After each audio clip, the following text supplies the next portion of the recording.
Praise the Lord. இன்னைக்கு நம்ம 40 days prayerல டே 8ல இருக்கிறோம். செட்டைகளின் கீழ் அப்படின்ற தலைப்பின் கீழே ஒவ்வொன்று காரியமாக பார்த்துட்டு வரோம். இன்னைக்கு நம்மளுக்கு கிடைக்க போற அந்த நிறைவான பலன் என்ன அப்படின்றத பார்க்கறதுக்கு முன்னாடி தலைப்பினுடைய வசனத்தை நம்ம வாசிச்சுட்டு வந்துடலாம். இஸ்ரவேலின் தேவனாகிய கர்த்தருடைய செட்டைகளின் கீழ் அடைக்கலமாய் வந்த உனக்கு நிறைவான பலன் கிடைப்பதாக. ஆமேன். ஆமாங்க, இந்த வசனத்துல நிறைவான பலனை பத்தி நம்ம பார்த்துட்டு வரோம். இன்னைக்கு டே 8ல என்ன நிறைவான பலன் நம்மளுக்கு கிடைக்கும் அப்படின்னா களி கூறுதல், அதாவது சந்தோஷம் கிடைக்குங்க. செட்டைகளின் கீழ் அடைக்கலமாய் வந்த நமக்கு அவருடைய சந்தோஷம், கர்த்தருடைய மகிழ்ச்சி நம்மளுக்கு கிடைக்கும். சோ இந்த காரியத்தை நம்ம பார்க்கலாம். அதற்கு நம்ம பார்க்க வேண்டிய வசனம் என்ன அப்படின்னா சங்கீதம் 63 அதிகாரம் 7 வசனம்.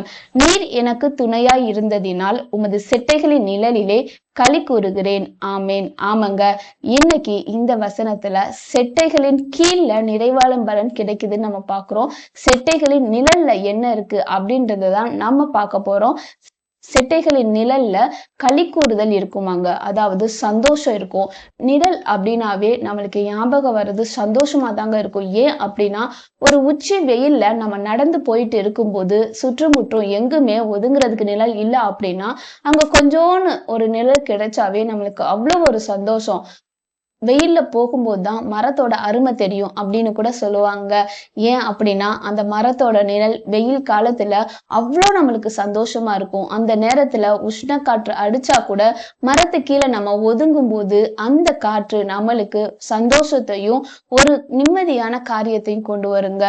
அப்படி செட்டையின் நிழல்ல இருக்கிற ஒவ்வொரு மனுஷருக்கும் கர்த்தர் சந்தோஷத்தை கொடுக்கும்படிக்காக ஜெபிக்கலாம். நம்ம இன்னைக்கு யோனாவை குறிச்சு நம்ம பார்க்கலாங்க.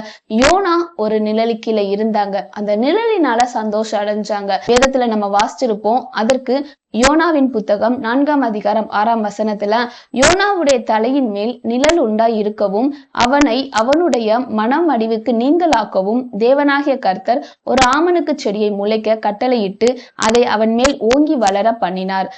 அந்த ஆமணக்கின் மேல் யோனா மிகவும் சந்தோஷப்பட்டான். ஆமாங்க, யோனா அந்த உச்சி வெயில்ல கஷ்டப்பட்டு இருக்கும்போது கர்த்தர் ஒரு ஆமணக்கு செடி கட்டளையிடுறாரு. இந்த பார்ட் அந்த ஆமணக்கின் செடியோட நிழலுல அவ்வளோ வெயில் மத்தியில அந்த நிழல் யோனாக்கு எப்படி இருந்துச்சா, சந்தோஷமா இருந்துச்சாங்க. அது மட்டும் இல்லாம அங்க நம்ம வாசிக்கிறோம், மனம் அடிவுக்கு நீங்களாக்கவும். ஆமாங்க, எப்போதுமே நம்ம ஒரு நிழலு கீழே இருந்தோம் அப்படின்னா அந்த நேரத்துல என்ன மன வருத்தம் இருந்தாலும் கண்டிப்பா நம்ம அந்த மன வருத்தம் நீங்கும்படிக்காக அந்த நிழல் நம்மளுக்கு இருக்குங்க. சோ செட்டைகளின் கீழே நம்ம வந்தோம் அப்படின்னா அந்த செட்டையினோட நிழல் இருக்கு இல்லையா, அந்த நிழல் நம்மளுக்கு சந்தோஷத்தை கொடுக்கும். எப்படிப்பட்ட சந்தோஷத்தை கொடுக்கும்? நம்மளுடைய மன வருத்தம் நீங்கும்படிக்கு அந்த சந்தோஷத்தை கொடுக்குங்க. அது மட்டும் இல்லாம நம்ம சங்கீதத்துல வாசிச்சோம், நீர் எனக்கு துணையாய் இருந்ததினால் அப்படின்னு நம்ம வாசிச்சோங்க. அந்த துணை அப்படின்னா செட்டையின் நிழல்ல இருக்கும் போதே நம்மளுக்கு என்ன தோணும் அப்படின்னா நம்ம பக்கத்துல யாரோ இருக்கிறாங்க அப்படின்னு சொல்லுவாங்க. இன்னொரு வார்த்தை கூட சொல்லுவாங்க, கடைசி வரைக்கும் யாரும் உன் கூட வருவாங்களோ இல்லையோ ஆனா உன்னோட நிழல் வரும் அப்படின்னு சொல்லுவாங்கல்ல பொதுவா. சோ அதுதாங்க அந்த செட்டையின் நிழல். கர்த்தருடைய நிழல் நம்ம கூட இருக்கும்போது எப்போதுமே நம்ம தனியா இருக்க மாட்டோங்க. இதை நம்ம புரிஞ்சுக்கிட்டோம் அப்படின்னா நம்ம தனியா இருக்கிறோன்ற ஃபீலிங் இல்லாம கர்த்தர் எனக்கு துணையா இருக்கிறார் அப்படின்ற சந்தோஷத்துல இருப்போங்க. பயப்படாதே, நான் உனக்கு துணை நிற்கிறேன் அப்படின்னு கர்த்தர் சொல்லியிருக்காருங்க. சோ இந்த நேரத்துல யாராச்சும் தனிமையா இருக்கிறீங்கன்னு நீங்க ஃபீல் பண்ணிட்டு இருந்தீங்கன்னா கர்த்தருடைய செட்டையின் கீழே வாங்க. கர்த்தர் உங்களுக்கு துணையா இருக்கிறார். அந்த துணையா இருக்கிறதுனால கர்த்தர் உங்களுக்கு சந்தோஷத்தை தருவாருங்க. அந்த நிழல் இல்லாம போயிடுச்சு அப்படின்னாலுமே ஒரு வசனம் வாசிக்கலாம். யோனால 6 அதிகாரம் 8 வசனத்துல சொல்லியிருப்பாங்க, அந்த நிழல் போன உடனேயே யோனாவுக்கு என்ன தோணுச்சு அப்படின்னா சோர்வு அடைஞ்சிட்டாங்க. மனசளவுல சோர்வு அடைஞ்சு தனக்கு தானே சாவ விரும்பினா. சோ செட்டையின் கீழே நம்ம எப்போதுமே இருப்போம். அவருடைய நிழல் நம்மளுக்கு துணையா இருக்கும் போது நம்மளுக்கு சந்தோஷம் இருக்கும். ஒருவேளை செட்டையின் நிழல்ல நீங்க இல்லாம இருந்தீங்க அப்படின்னா உடனே வந்துருங்க. ஏன் அப்படின்னா நீங்க செட்டையின் கீழே இல்ல, செட்டையின் நிழல் உங்களுக்கு துணையா இல்ல அப்படின்னா சோர்வு அடைஞ்சிருங்க. சோ எப்போதுமே அவருடைய செட்டையின் கீழே வருவோம், சந்தோஷத்தை பெற்றுக்கொள்வோங்க. எல்லாரும் சேர்ந்து நம்ம ஜெபிக்கலாம். கண்களை மூடி, அன்புள்ள இயேசப்பா, இந்த டே 8ல டாடி ஆவியானவரே, செட்டைகளின் நிழல்ல எங்களுக்கு சந்தோஷம் கிடைக்கும்னு நீங்க சொல்லியிருக்கீங்கப்பா.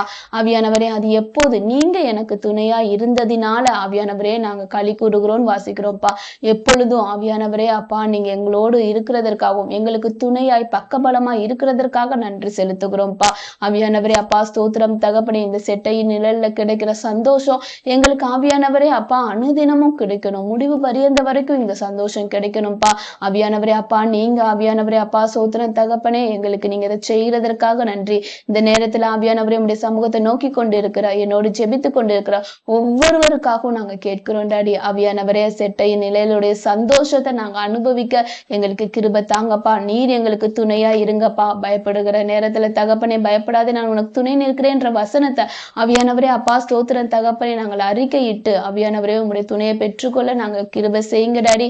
ஆவியானவரே அப்பா ஸ்தோத்திரம் தகப்பனே, எல்லாவற்றையும் உடைய கருத்துல ஒப்பு கொடுக்கிறோம். பொறுப்பெடுத்து வழி நடத்தி கொள்ளுங்க. இயேசுவின் நாமத்துல ஜெபிக்கிறோம் ஜீவனுள்ள நல்ல பிதாவே, ஆமென்.